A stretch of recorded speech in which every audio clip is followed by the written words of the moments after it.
The Kelthani trade station orbited a gas giant that had never earned a name, which told you everything about its importance. Kyle Voss had been staring at that nameless planet for 6 hours while waiting for her docking clearance, watching storms the size of Earth churn across its surface. Beautiful, useless, and indifferent, like most things in space. Her cargo hauler, the Midnight Trader, groaned as the docking clamps engaged. 16 days into a 20-day route, and Kyle felt every single one of them in her lower back. The coffee she'd consumed 6 hours ago sat like acid in her empty stomach. She couldn't remember if that counted as breakfast, lunch, or just another symptom of the slow financial death that was independent freight hauling. The station's interior matched its exterior charm, functional gray corridors lit by panels that hummed at a frequency designed to induce mild depression. Kyle had been through dozens of stations like this. They all blurred together into one massive warehouse where cargo existed temporarily between more important places. The cargo bay staging area smelled like recycled air and machine oil. The Kelthani supervisor waited at the intake desk, his 4 primary eyes blinking in sequence as she approached. His species stood on 6 limbs, chitinous and efficient, built for a world where gravity meant something different than it did for humans.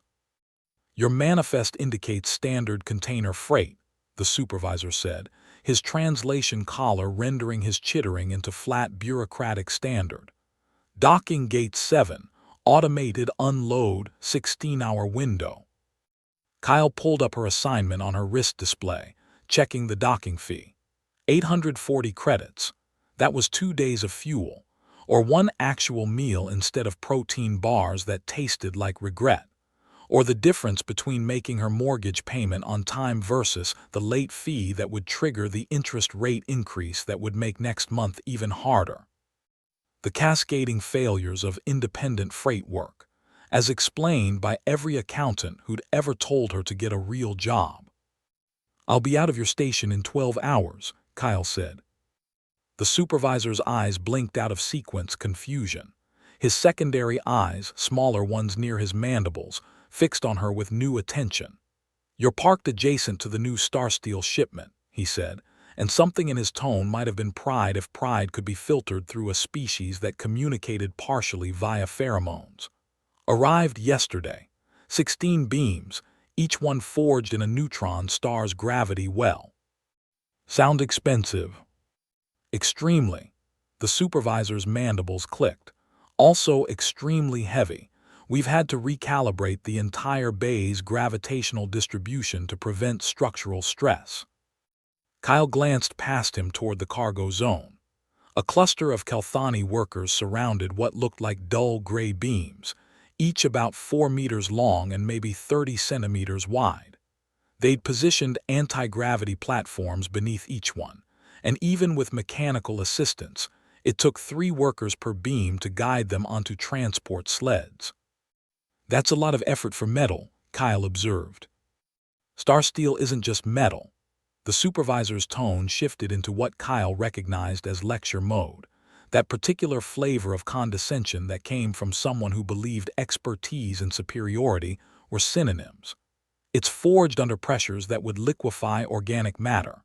Density approximately 40 times your Terran steel. Even our laborers who can carry loads that would shatter your skeletal structure require assistance." Kyle had been doing this job for 8 years. 8 years of hauling freight through stations operated by species who'd never met a human but had definitely read the biological survey reports. Reports written by scientists who'd apparently never met a dock worker, a construction operator, or anyone who'd grown up anywhere other than Earth's comfortable 1.0 gravity. "You sound like you've memorized that," she said. "We conducted comprehensive studies when human-operated vessels began entering our trade network." The supervisor's secondary eyes focused more intently on her.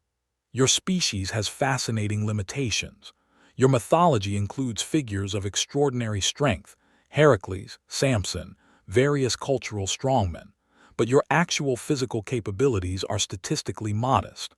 A psychological compensation mechanism, our xenopsychologists theorize.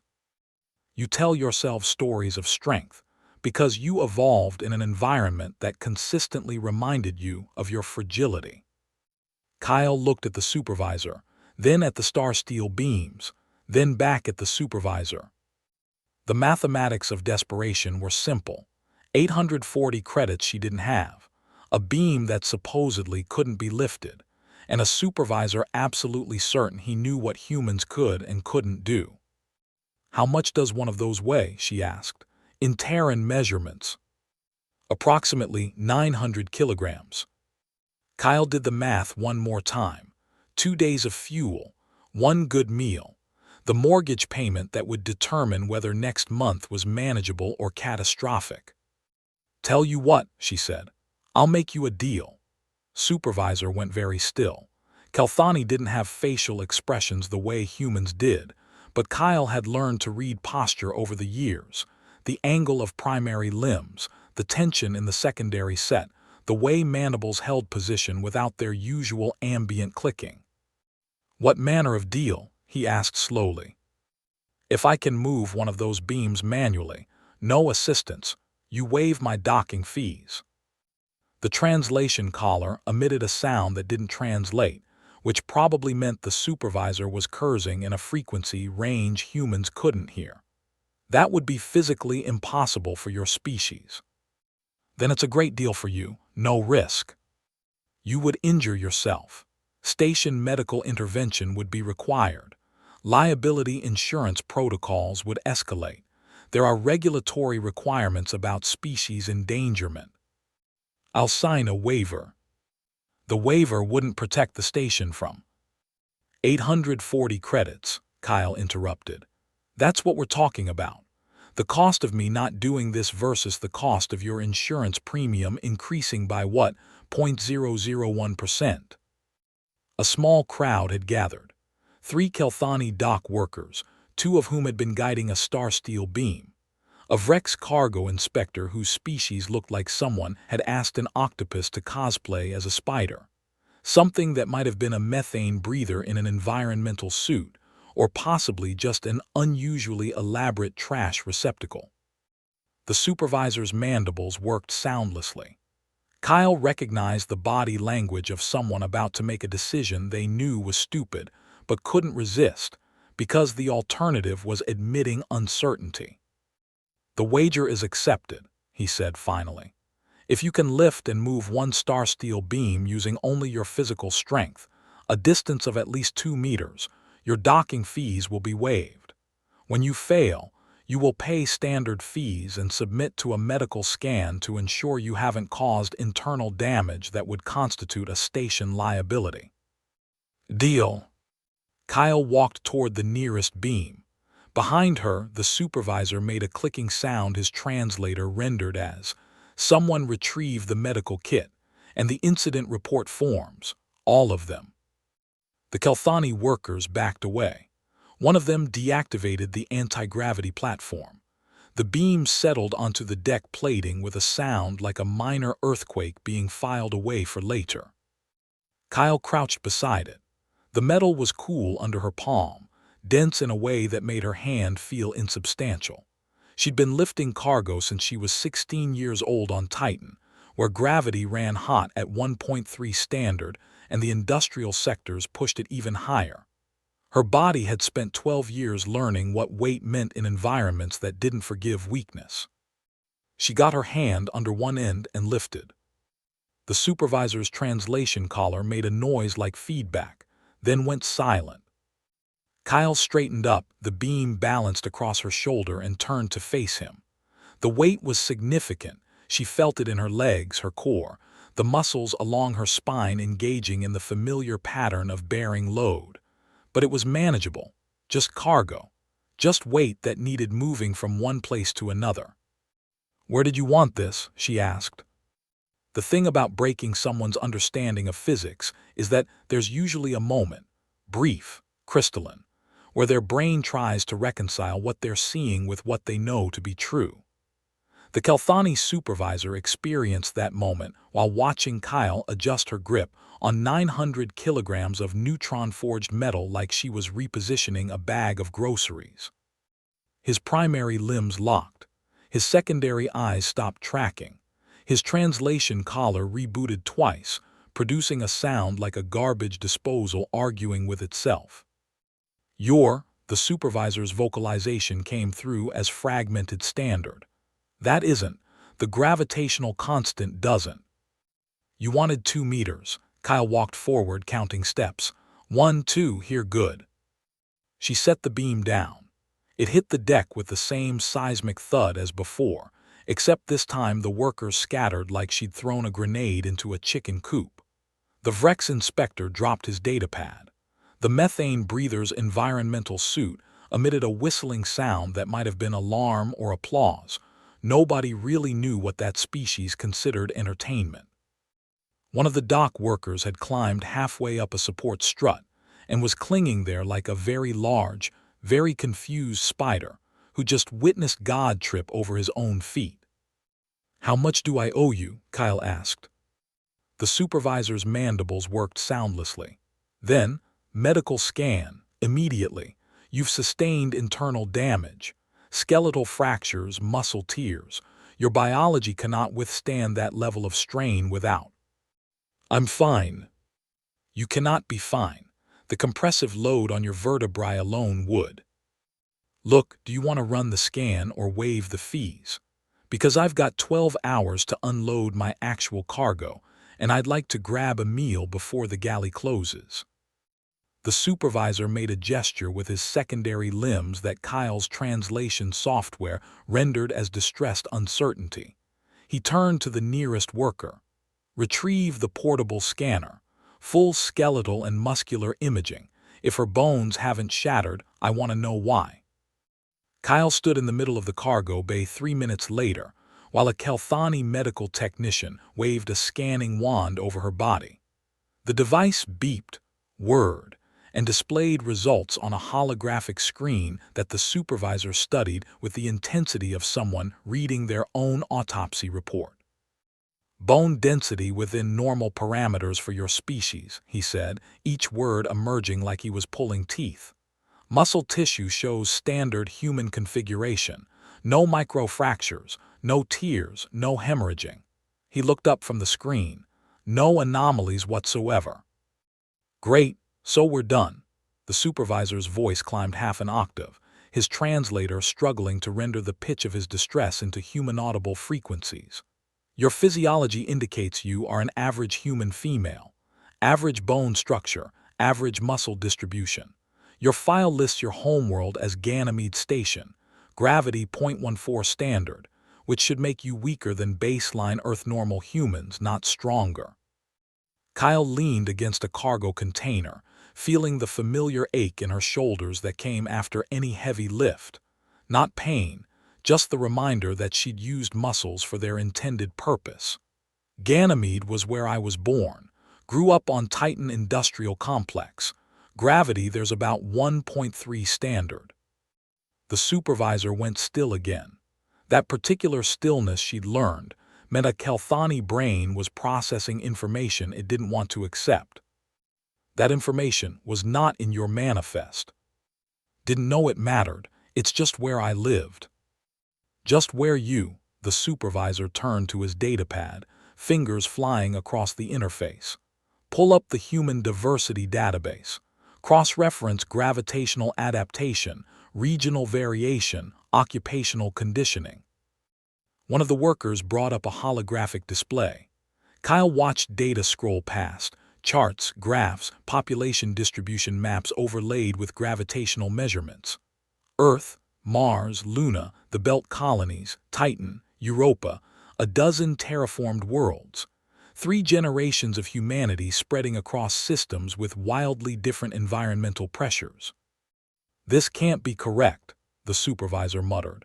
"Human baseline physiology is established. Your species' first contact documentation provides clear parameters." "Parameters based on what?" "Earth-normal humans at sea level." Kyle pushed off from the container. Nobody lives like that anymore. Maybe some people still planetside, but most freight haulers grew up in variable gravity environments. You work where the jobs are. The supervisor zoomed in on a section of data labeled adaptive variants.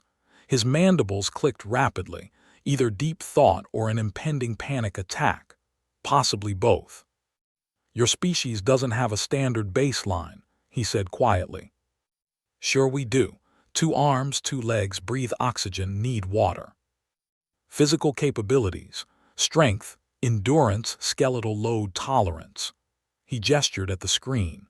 According to this data, human performance varies by up to 300% depending on developmental environment, genetic ancestry, and occupational adaptation.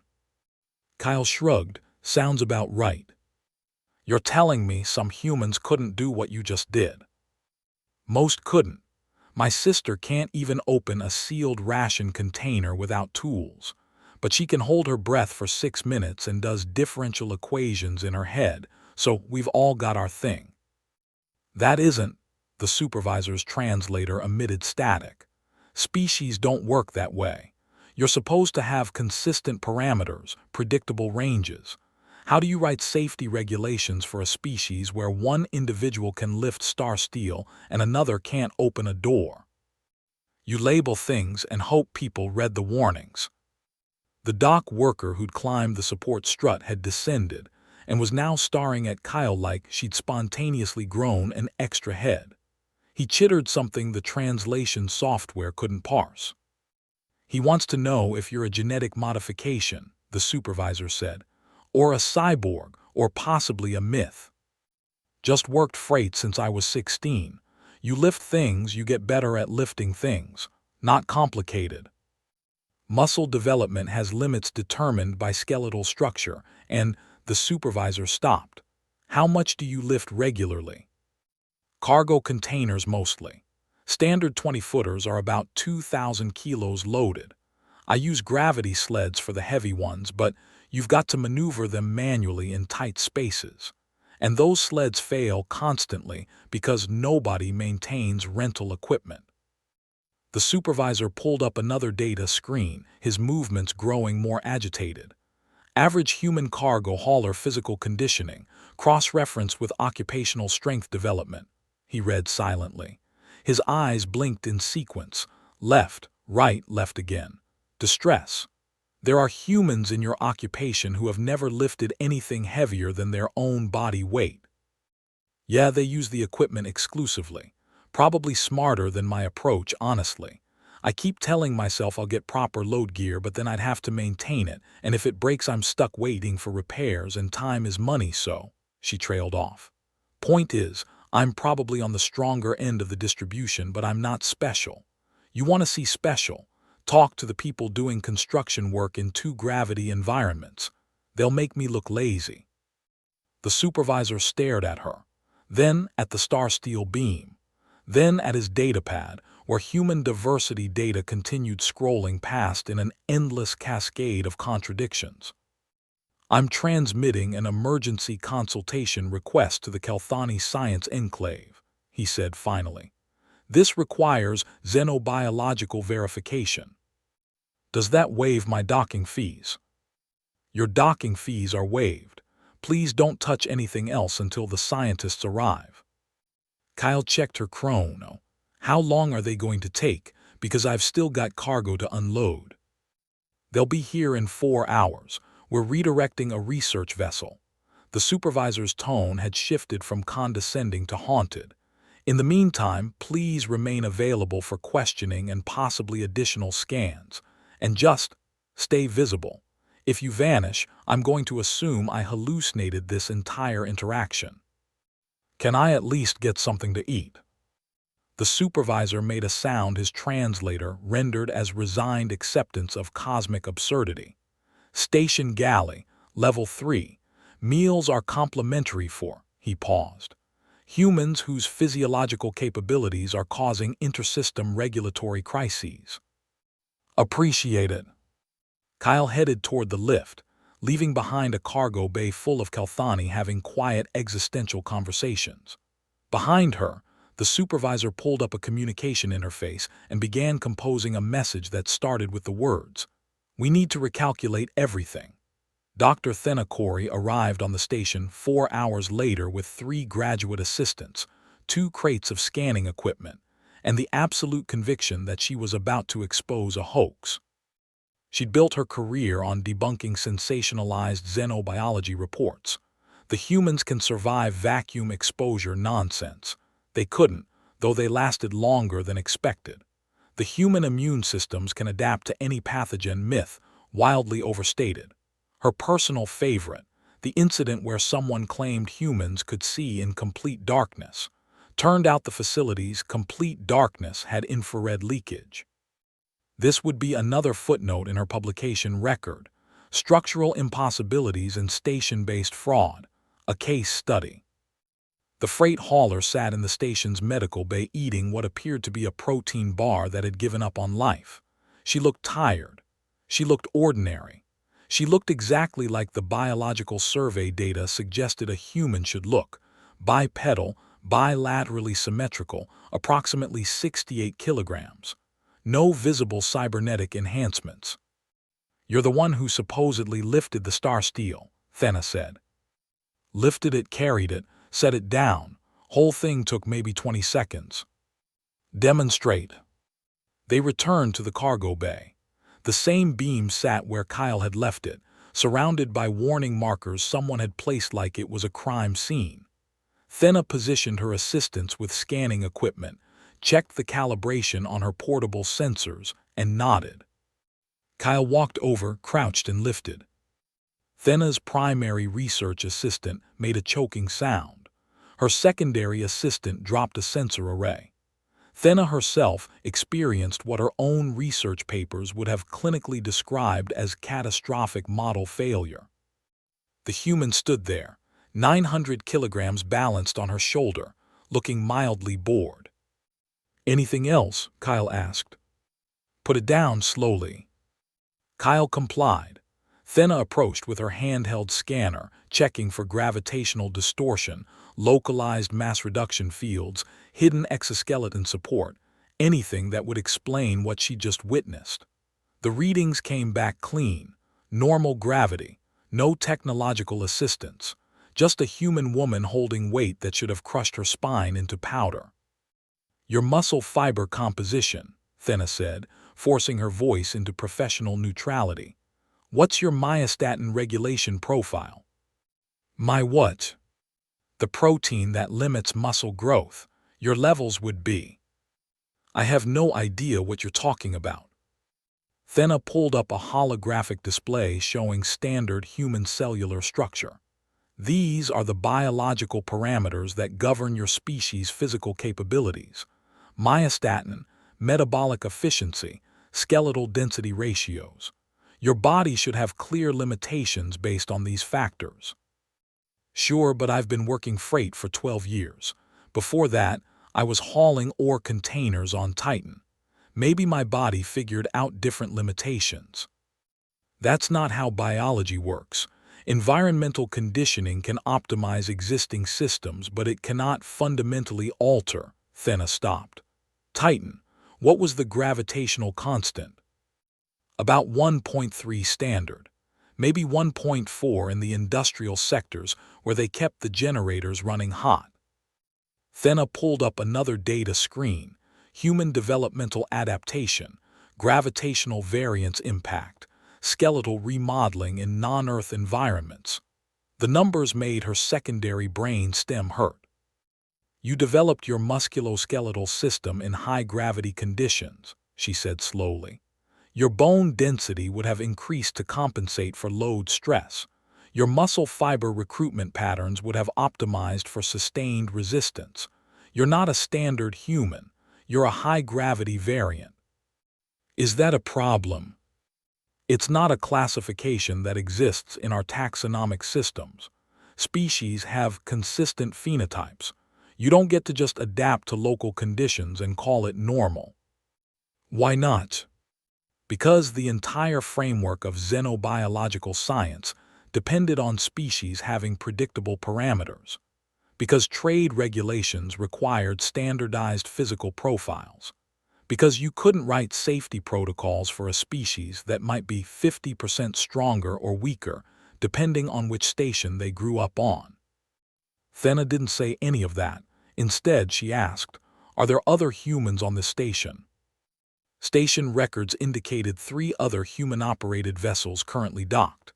Thena found them in the habitat level: a pilot named Marcus Way, who looked like he'd been vacuum-dried; an engineer called Amara Okonkwo, built like a cargo container that had achieved sentience; and a botanist named Lin Zhang, who stood maybe 1.5 meters tall and weighed perhaps 40 kilograms soaking wet. "Can any of you lift 900 kilograms?" Thena asked.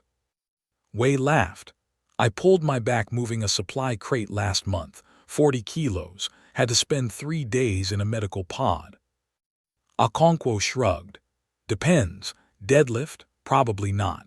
But I once held up a hull section during repairs for about 6 minutes while my crew welded supports. That was maybe 1,500 kilos distributed load." Zhang stared at them both. "I can't open the emergency pressure doors without using the mechanical override. They're too heavy." Thena felt something crack in her understanding of biological classification systems. "You're all the same species." "Yeah," Wei said. "Why?" "Your physical capabilities vary by orders of magnitude." "Sure, I grew up on a station with 0.8 gravity. Amara's from Earth but spent 20 years doing construction work. Lin's from a research habitat with 0.6 standard." Okonkwo paused. "Is this a problem?" "Where were you born?" Thena asked Kyle, who'd followed them to the habitat level. "Ganymede, low gravity, but I grew up on Titan because my parents worked the refineries." "And your sister, the one you mentioned who can't open containers?" "Mars settlement, 0.38 standard. She does data analysis, so mostly zero-gravity environments now, different adaptations." Thena pulled up the human population distribution data. Earth, Luna, Mars, belt stations, Titan, Europa. Dozens of colonies, each with different gravity, different atmospheric pressure, different occupational demands. 3 generations of humans scattered across environments that should have sorted them into distinct subspecies. Except they kept interbreeding and traveling, and treating their own biological diversity like it was a minor logistics issue. "Your species has no standardized physical profile," Thena said. "We've got 2 arms and a head," Wei offered. "That's pretty standard." "I mean your capabilities. Strength, endurance, environmental tolerances. You vary so wildly that our classification systems can't accommodate you." "So update your classification systems," Zhang suggested. "To what?" "Human physical capabilities. Somewhere between very weak and impossibly strong, depending on factors we can't predict." "Sounds accurate." Thena turned to her assistants, who were recording this conversation with the shell-shocked expressions of graduate students watching their thesis topics evaporate. "Pull up human genetic diversity indices compared to other spacefaring species." The data populated across the holographic display. Kelthani genetic variation, 4%, Vrex, 7%, methane breathers, 2%. Humans, 37%. And that was just the populations they'd cataloged. "You didn't specialize," Thena said quietly. "Every other species that achieved space flight did so after evolutionary optimization for their environment. You spread out before you specialized. You're still diversifying." "Is that bad?" Kyle asked. "It's theoretically impossible. Species converge on optimal forms. They don't just keep splitting into variants." "Maybe we haven't found our optimal form yet," Okonkwo said. "Or maybe we've got lots of optimal forms, depending on what you're optimizing for." Thena looked at the 4 humans, different sizes, different capabilities, different developmental histories, all equally convinced they were normal. She thought about the star steel beam. She thought about the papers she'd published on biological constraints. She thought about the lecture she'd prepared on why this incident had to be fraud. "I'm going to need to completely rewrite my research," she said. Thena spent 3 days on the station, conducting scans, interviews, and increasingly desperate literature reviews. Each human she tested broke her models in different ways. Wei, the pilot from the low-gravity station, had exceptional hand-eye coordination and could function normally in environments that would leave most species disoriented. But he couldn't lift a standard cargo crate without mechanical assistance. Okonkwo, the engineer, had bone density readings that suggested she should weigh twice what she did. Her cardiovascular system operated at an efficiency Thena had only seen in species evolved for endurance hunting across continental distances. Zhang, the botanist, had metabolic adaptations that allowed her to survive on minimal caloric intake for extended periods, a trait common among humans raised in resource-scarce environments. And Kyle just kept lifting things that should have been impossible. "I don't understand," Thena said on the 3rd day, reviewing her data in the station's research bay. "Other species show minor variation based on developmental conditions, but nothing like this. The Kelthani raised in different gravity wells show maybe 8% strength variation. Vrex show 12%. You're showing 300% variation within your own species." "We're adaptable," Kyle said. She'd been patient with the constant testing, mostly because the station supervisor had extended her complimentary meals indefinitely, and she was enjoying not eating protein bars. Adaptable implies you can change to suit conditions. You're not changing. You're already different before you even encounter the conditions. Your sister on Mars developed completely different traits than you on Titan, and both of you are different from someone born and raised on Earth. Yeah, that's how humans work. But it shouldn't be. Thena's professional composure was cracking. Evolution doesn't work this way. You can't have a successful species with this much phenotypic variation. It creates compatibility problems, communication breakdowns, social fragmentation. Every other spacefaring civilization went through genetic optimization to create baseline standards. The Kelthani standardized 2,000 years ago, the Vrex 3,000 years before that. It's a necessary step toward interstellar civilization. Kyle considered this. Maybe we're just not there yet. You've been in space for 3 generations. You should be converging toward an optimal human baseline. Instead, you're diverging into dozens of subtypes. Is that a problem? It's a regulatory nightmare. Thena pulled up another screen showing trade law frameworks. How do we write cargo handling certifications for humans? What's the weight limit for human-operated equipment? What constitutes a safe working load? Every answer is it depends on which human. So test people individually. Do you have any idea how much bureaucratic overhead that would create? Kyle shrugged. Sounds like a you problem, not a me problem. Thena stared at her, then started laughing, a sharp, slightly unhinged sound. A me problem, yes. Yes, you're absolutely right. This is definitely my problem now. She sent her preliminary report to the Kelthani Science Enclave that evening.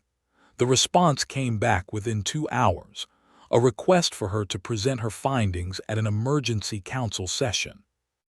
Thena read the message twice, then turned to Kyle.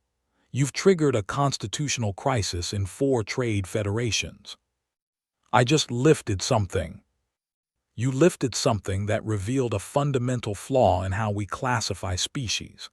Every regulation, every safety protocol, every trade agreement assumes biological consistency within species. You've proven that assumption is wrong.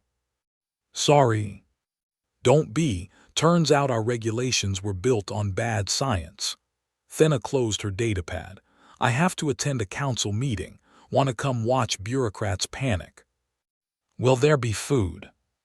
Almost certainly. Then yes.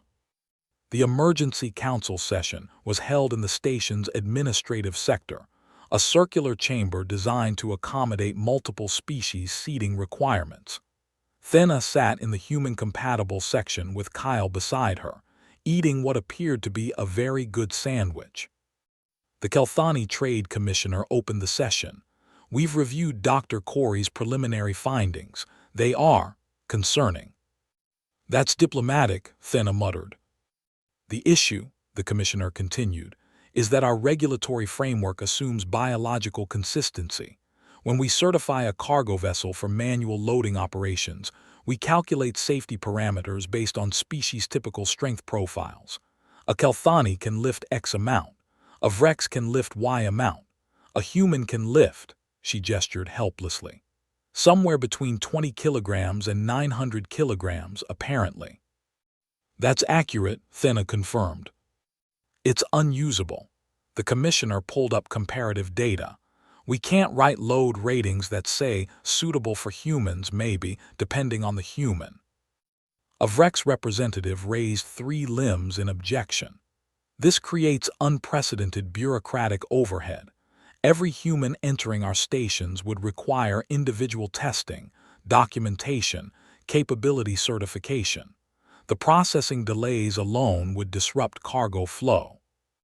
How much disruption? Asked a methane breather representative, voice emerging through a vocoder. Approximately 0.4% of current human freight traffic. Kyle stopped eating her sandwich. You're going to slow down human trade by 0.5% because you don't want to test people individually. It's not about wanting to, the Commissioner said. It's about practical implementation. Individual assessment requires resources, time, standardized testing protocols. How long does a test take?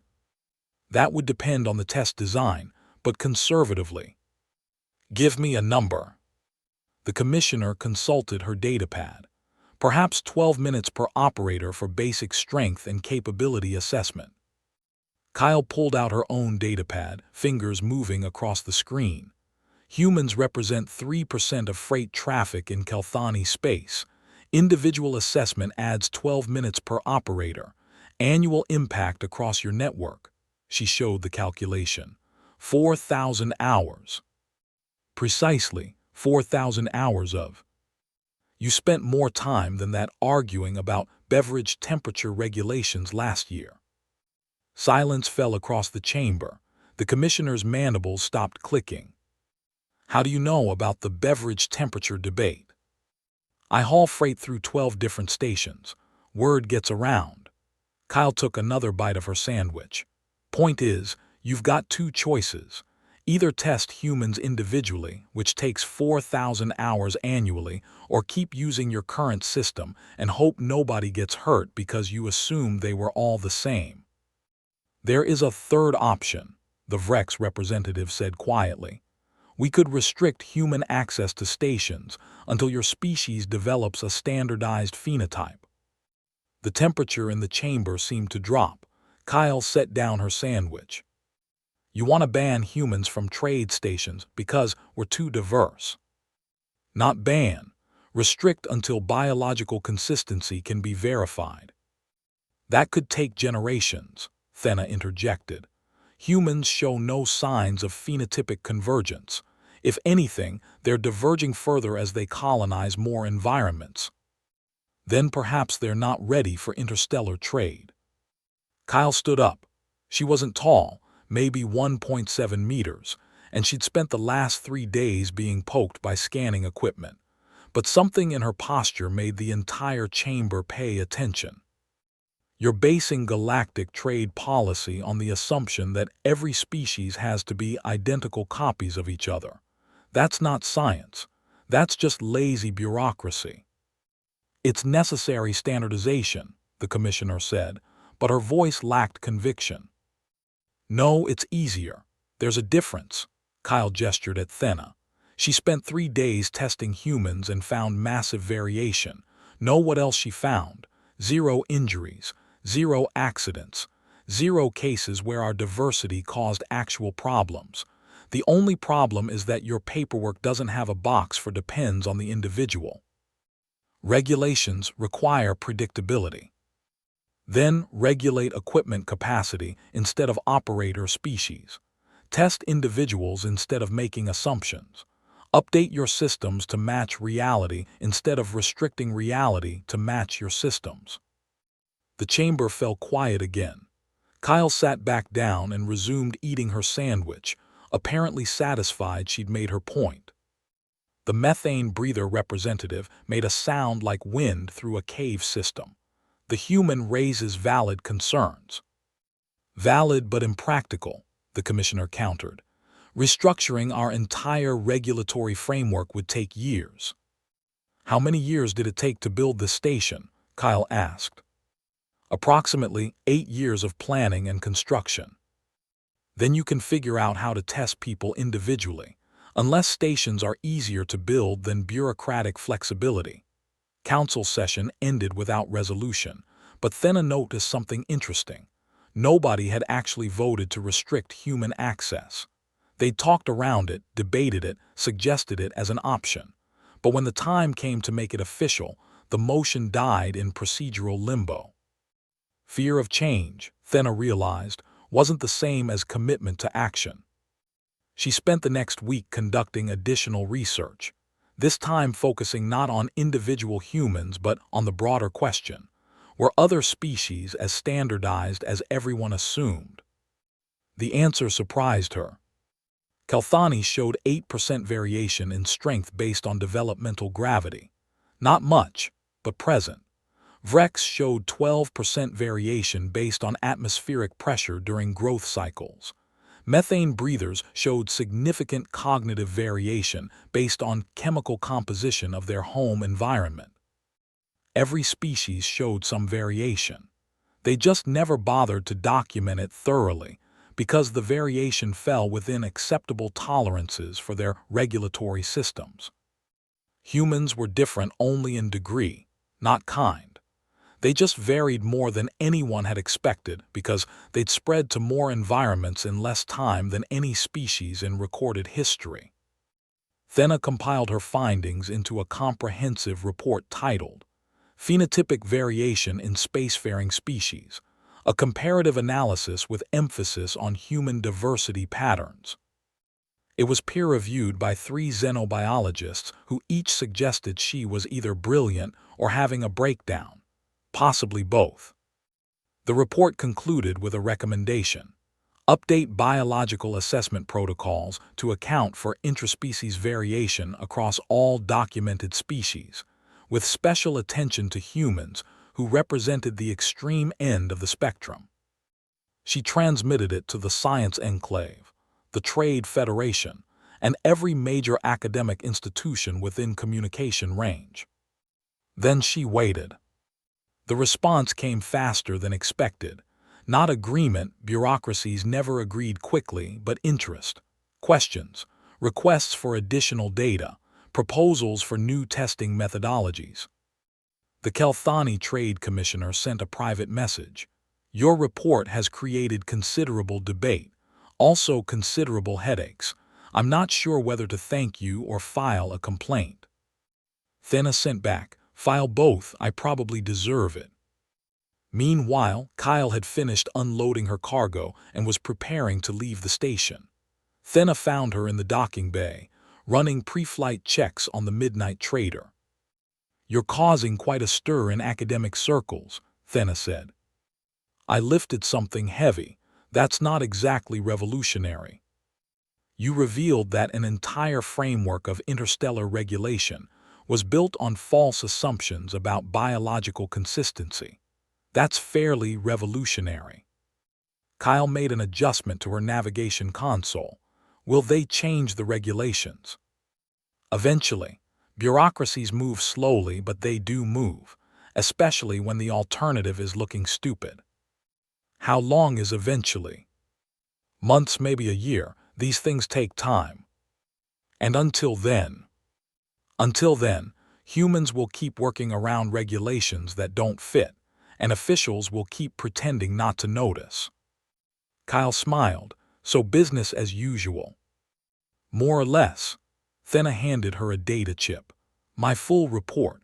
If anyone questions your capabilities or tries to restrict your access based on outdated biological assumptions, cite it. All 700 pages. 700 pages about me lifting something. About what it means that you could lift something. There's a difference. Kyle pocketed the chip. Thanks for the research and for not making me feel like a freak. You're not a freak. You're just the person who happened to be present when centuries of bureaucratic assumptions met reality. Could have been anyone. But it was me. But it was you. Thenna stepped back as the airlock began its cycling sequence. Safe travels, Kyle Voss. Try not to cause any more constitutional crises. No promises. The midnight trader departed an hour later, leaving Thenna on a station that was slowly, reluctantly beginning to question everything it thought it knew about how species worked. 6 months after the incident, formally logged as event classification pending, human strength variance, documentation insufficient, the Kelthani Mercantile Authority convened a final regulatory session. 17 member species sent representatives. The agenda contained one item, addressing species-wide physical standardization gaps in current trade law. The human delegation consisted of one attaché named Marcus Oduya, who arrived with a single briefcase and the expression of someone who'd been through this exact meeting 4 times already this quarter. The issue, began the Kelthani Trade Commissioner, is that our regulatory framework assumes biological consistency. When we certify a cargo vessel for manual loading operations, we calculate safety parameters based on species-typical strength profiles. A Kelthani can lift X amount. A Vrex can lift Y amount. A human can lift, she gestured helplessly, somewhere between 20 kilograms and 900 kilograms, apparently. That's accurate, Marcus said. It's unusable. We can't write load ratings that say suitable for humans, maybe, depending on the human. Then write them for equipment capacity instead of operator species. That's not how certification works. Equipment is rated for the operator. The operator is classified by species. Species classification requires consistent phenotypic expression across populations. Yes, I've heard this part. Marcus opened his briefcase and withdrew a data chip. We've prepared a documentation packet addressing your concerns. The commissioner loaded the chip. A document materialized on the central holographic display. 47 pages, 3 appendices, 2 disclaimer sections, and a cover page that read, Human Physical Capability Assessment, Requested Standardization. She began reading. Her mandibles slowed their clicking. By page 3, they'd stopped entirely. This documentation states that human physical capabilities vary based on, she scrolled through the list. Developmental gravity exposure, genetic ancestry from one of 7 continental population groups, occupational conditioning, voluntary physical training regimens, cybernetic augmentation status, voluntary genetic modification, involuntary genetic modification from environmental mutagens, age-related decline or maintenance, nutritional history, and she looked up. Whether they go to the gym a lot. The technical term is elective resistance training frequency, but yes. These aren't parameters, these are chaos variables. They're factors that influence physical capability. You're asking us to create individual assessments for every human operator instead of species-wide certification. We're suggesting that species-wide certification doesn't meaningfully apply to humans. Correct. A Vrex trade inspector raised 3 limbs in procedural objection. This creates unprecedented bureaucratic overhead. Every human entering our stations would require individual testing, documentation, capability certification. The processing delays alone would disrupt approximately 0.4% of current cargo flow. We ran the numbers, Marcus said. It's in Appendix B. The commissioner scrolled to Appendix B. Read it twice. You're claiming the efficiency loss is negligible. Humans represent 3% of freight traffic in Kelthani-controlled space. Individual assessment adds roughly 12 minutes per operator to current intake processing. Annual impact, 4,000 hours across your entire network.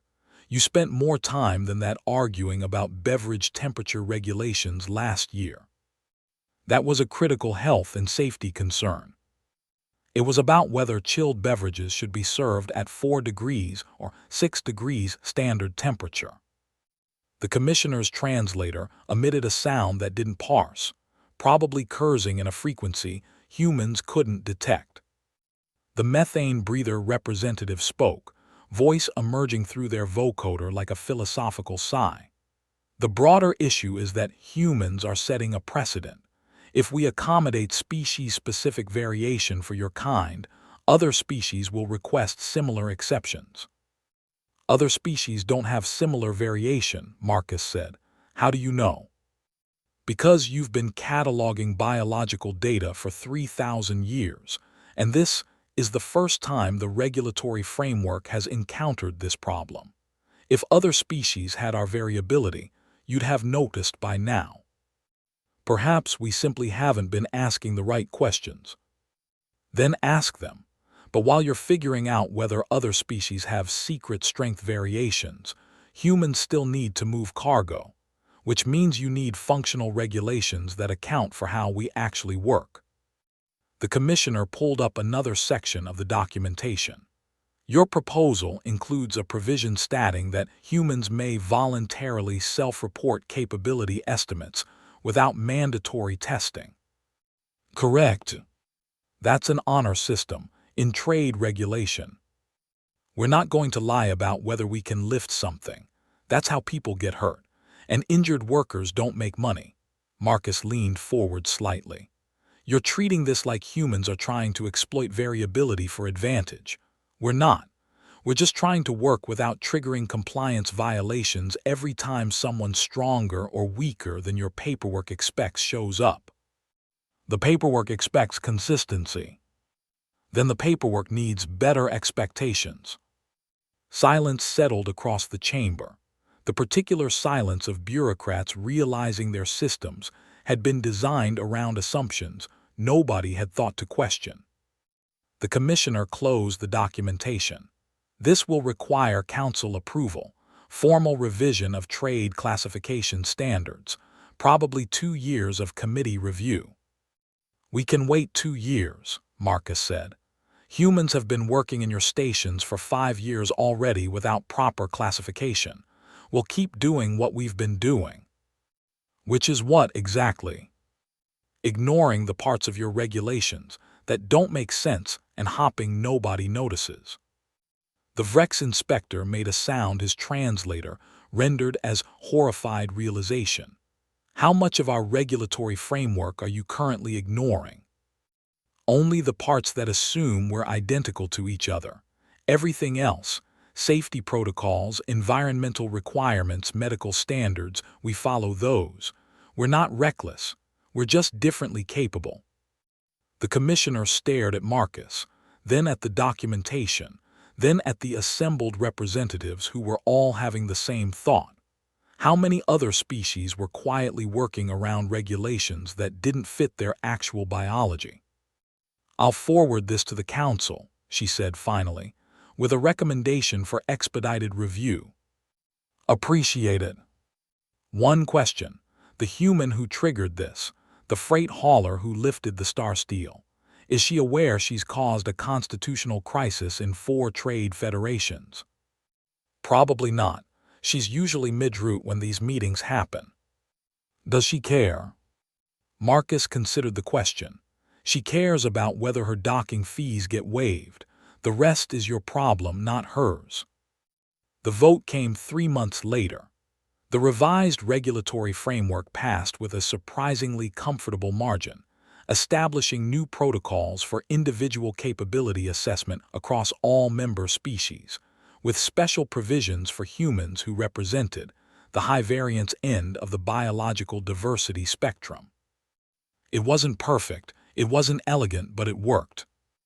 And sometimes, Marcus reflected, that was all bureaucracy really needed to be.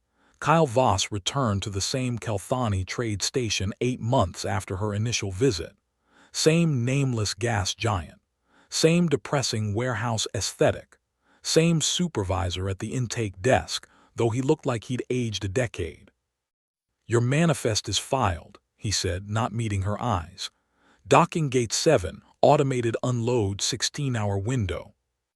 "Great, what's my docking fee?" "Waived." Kyle blinked. Still, that was almost a year ago. "Permanent waiver, logged into your operator profile. You're exempt from standard docking fees at all Kelthani facilities in perpetuity." The supervisor's mandibles clicked softly. "Administrative compensation for causing us to restructure our entire regulatory framework." "That seems excessive." "You have no idea." He pulled up a data screen showing revised trade documentation, page after page of new protocols, assessment guidelines, individual capability certification processes. "This is what happens when one person picks up something impossible. Bureaucracy metastasizes." "Sorry." "Don't be. Turns out you were right. Our regulations didn't account for how humans actually work. We've been applying the same fix to 3 other species who apparently also don't fit standard profiles but were too polite to mention it." He deactivated the screen. "Gate 7. Try not to lift anything that causes another legislative crisis." Kyle headed toward her ship, passing the cargo zone where star steel beams sat on their anti-gravity platforms, surrounded by workers who stopped and stared as she walked by. One of them chittered something his translator didn't parse. The supervisor's voice crackled over her comm. "He wants to know if the stories about you are true." "What stories?" "That you picked up a star steel beam with one hand while asking if it was heavy enough." Kyle thought about correcting the detail. She'd used her shoulder, not her hand, but decided it didn't matter. Stories would be stories. "Tell him the stories are probably exaggerated," she said. "But the part about permanent fee waivers is accurate, so I'm not complaining." She boarded the Midnight Trader, filed her departure clearance, and launched back toward the shipping lanes where cargo needed moving and nobody cared whether you fit the statistical average. Behind her, the station continued its slow process of adapting to a reality it should have noticed years ago. Some species didn't come with instruction manuals. They came with suggestions, contradictions, and the occasional footnote that rewrote the entire framework. The Kelthani supervisor watched her ship disappear into the traffic pattern. He pulled up the revised regulatory documentation one more time, scrolled to the section labeled Human Operator Assessment Guidelines, and read the opening line. "Individual capabilities vary. Test accordingly." 12 words. It had taken 8 months, 4 committees, and 17 legal reviews to officially state what everyone had learned in 20 seconds of watching a tired freight hauler pick up something she shouldn't have been able to lift. He closed the file and returned to processing the next vessel in queue, a Vrex cargo hauler whose species profile was consistent, predictable, and blissfully standardized.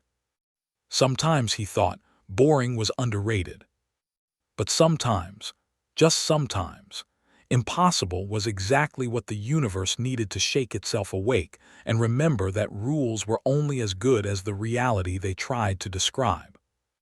And humans, in their chaotic, diverse, unpredictable way, had just reminded everyone what reality actually looked like. Not standardized, not optimized, not predictable. Just endlessly, stubbornly, magnificently variable. And somehow, against all bureaucratic probability, that was enough. The end.